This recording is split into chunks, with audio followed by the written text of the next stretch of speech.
સુરતમાં રાજકુમાર બેંગ્લોરની આગળ જેક્શન ટેલરની ગલીમાં પીપળાના ઝાડ નીચે બેસેલા બે ઈસમોએ હુમલો કર્યો હતો. પોલીસે બાતમી આપીને પકડાવી દીધો હોવાનું કહી તીક્ષ્ણ હથિયારો સાથે હુમલો કરવામાં આવ્યો હતો, જેથી ઈજાગ્રસ્તોને સારવાર અર્થે હોસ્પિટલ ખસેડવામાં આવ્યા હતા. બીજી તરફ સમગ્ર હુમલાની પોલીસે ફરિયાદ નોંધી વધુ તપાસ હાથ ધરી છે.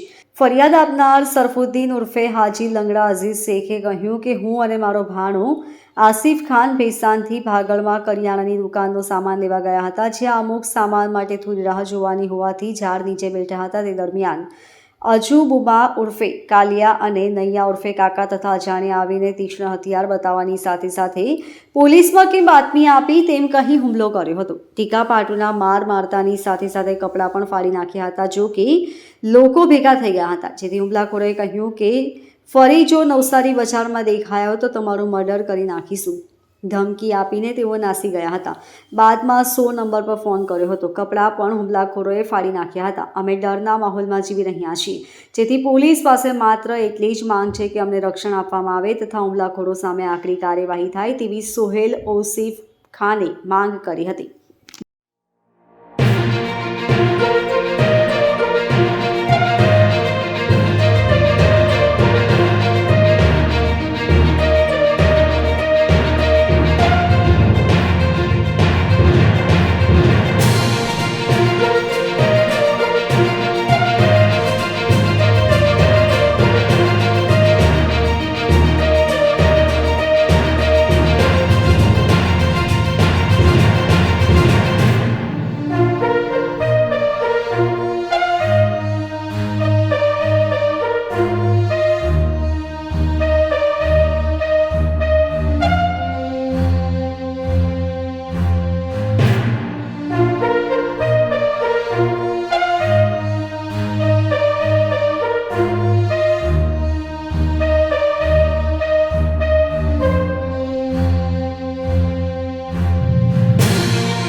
Bureau report LK star news Surat.